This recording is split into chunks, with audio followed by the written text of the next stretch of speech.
So today's call is on an RTU unit not working. The actual complaint, the customer didn't even realize that the unit wasn't working. Their alarm company called them and said that they had a trouble condition from their duct detector. And like I've explained in other videos, these duct detectors, if they're wired up a certain way, they can tell you if they've had a sudden power loss at the RTU unit or air conditioning unit. So we're going to open this up and see what we can find here. Opening the unit up, the first thing I see is that I don't have any sort of a display and no control voltage power. I have not gotten my meter out yet. Come to the disconnect switch and the disconnect switch is on. This is going to indicate to me that we probably tripped a main breaker, assuming that, you know, we check power and there's no power at the disconnect switch. So before we turn anything on or off, we're going to go ahead and, I shouldn't say, we're going to turn that off just to be safe.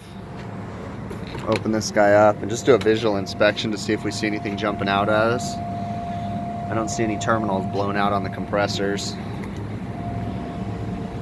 Nothing jumping out at me yet, so we're going to go ahead and test voltage coming into the unit. Okay, got our disconnect switch. Meter's set to volts. Testing, nothing. Nothing.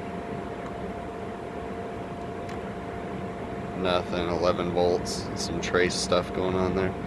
Yeah, so we don't have any voltage so far. I'm going to get this electrical disconnect opened up and then inspect in there, and then we'll go downstairs and see if we can turn on a main breaker or something.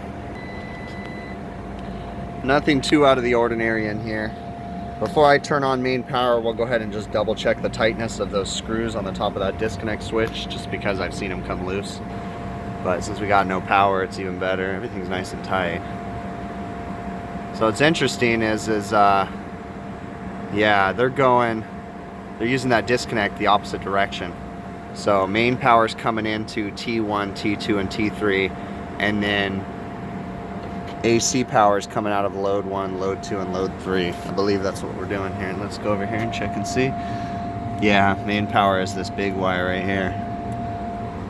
I kind of hate when they do that. I mean, it still works the same, but I just like things to be correct as far as labeling on the disconnect switch. So, all right, well, I'm going to just double check the tightness of those, and then we'll leave this off, and then we'll go downstairs and turn on the breaker and investigate down there. As I'm leaving, I'm walking by some equipment that's being installed, and this unit's not sitting level. It's pitched to the left. I see some problems. They're doing an installation on this stuff right now.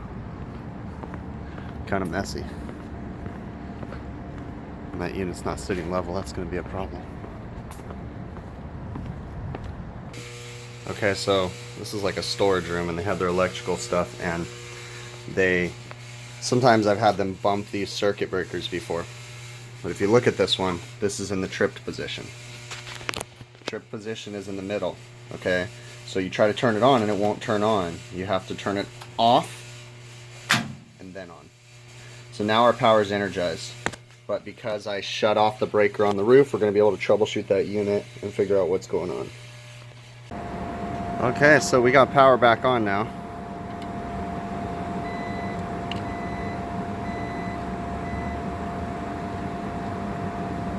So we're good, got the disconnect off. So what we're gonna do is we're gonna troubleshoot everything beside. We're gonna check everything to ground. We're gonna see if there's anything in here that could have caused this breaker to trip. We're not just gonna turn it on and test. We're gonna do our best to make sure. We're gonna start with the compressors because that's a very common place, and then the blower motor, and then go from there. Okay, so to start, we're gonna go to line and load to ground on each contactor.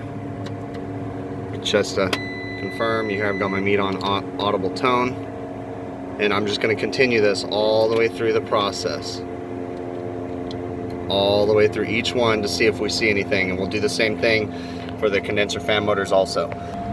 So I went through all the contactors, nothing gave me an audible tone to ground or resistance to ground. So then what I started doing was checking all these contactors, or these relays up here, okay? These are all different ones. One's for a combustion motor, 2 of them are for condenser fan motors. So we got all kinds of stuff in here. And I was just testing the power wires to ground, and I got an audible tone on condenser fan motor number 2 to ground. But what was weird was then it went away. But immediately I got it. So we're gonna investigate that a little bit further and go from there. So we're just checking, looking for anything jumping out at us. Nothing's jumping out at us. Looking good so far. We're gonna investigate that condenser fan motor wiring, see what's going on. I take the condenser covers off so I can get in here to these fan motors. And I checked the other side, nothing. But right when I got to this side, I could smell a burnt motor. I could smell an electrical connection. And when I pulled the leads off, they're melted. It's hard to see. They're just kind of melted and deteriorated.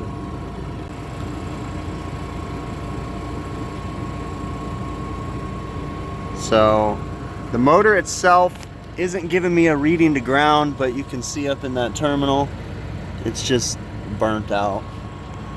So we're gonna start by changing a condenser fan motor and troubleshoot the rest of the unit. What I will do right now, temporarily, I'm gonna get this unit operational. I will disconnect the wiring to this condenser fan motor and power the unit up and let it run with only one condenser fan motor while I'm gone. And then that way I can verify, because I'll be gone for about an hour getting the part, I can verify that the unit works, everything else, you know, I'll let it run. And then we'll go from there.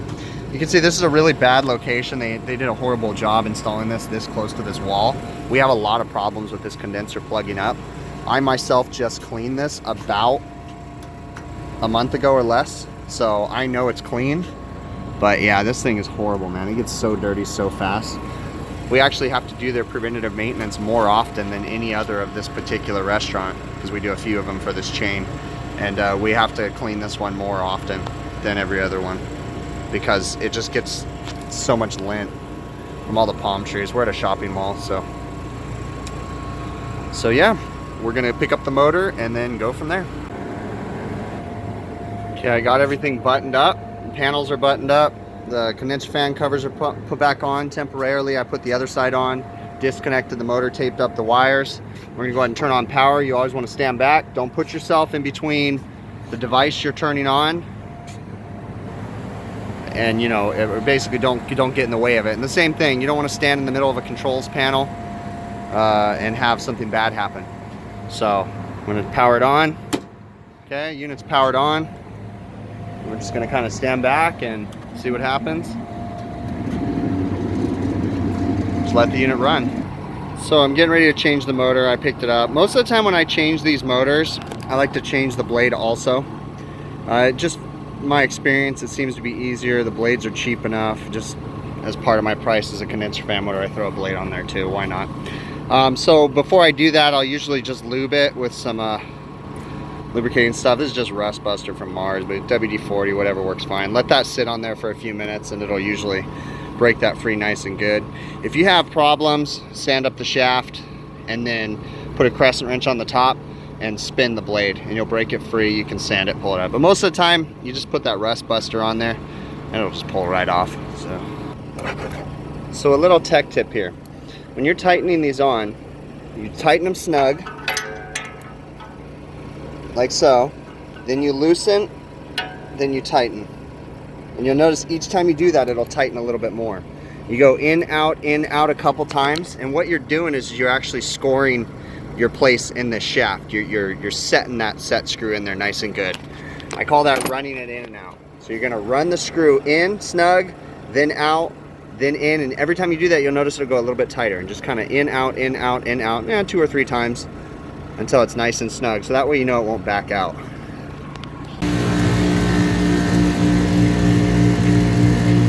Okay, so everything's running, and then I got in here and I amped both of the condenser fan motors. We're allowed to run 1.5. So we had 1.4 on that one. And then this one, I believe, is at 1.2. If I can get in here on this. Yeah, 1.2. So both my condenser fan motors are running properly now. I'm just gonna let the unit run for a few minutes, make sure everything else is cool. So I am wrapping it up. Everything's working on this unit. Refrigerant pressures look okay. Nothing major to be worried about with that. Motors are running, amp draws are good. I'm gonna go ahead and clean up my messes and get on downstairs. All right, so that wasn't too difficult. Service call was on a duct detector that was throwing a trouble condition. When I arrived, I found that the kitchen AC number 4 had a tripped main breaker. Before I reset the breaker, I shut off the disconnect at the unit on the roof and then went downstairs and reset the breaker. That way I didn't, have a direct short or something like that when I wasn't there to view it, okay? Then on top of that, before I reset the power to the unit, I checked everything to ground to see if I could maybe find the problem before I turn the power back on.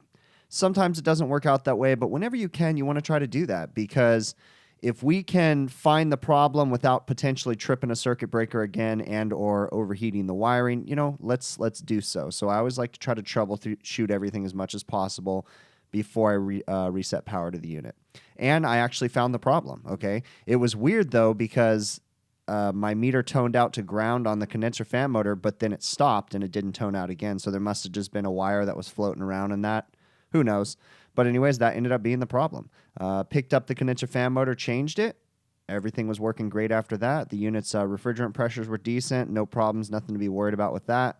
Unit was, doing everything it could. I checked the belt, made sure that was nice and snug, and, everything else was good. Okay? All right, guys, I really appreciate you taking the time to watch the videos. I posted a video last night, tool review or a tool bag review. Pay attention. If you haven't seen that video, go back and check it out because there's a giveaway associated with it, okay? Right now you should see some other channels popping up. Give those channels a shot.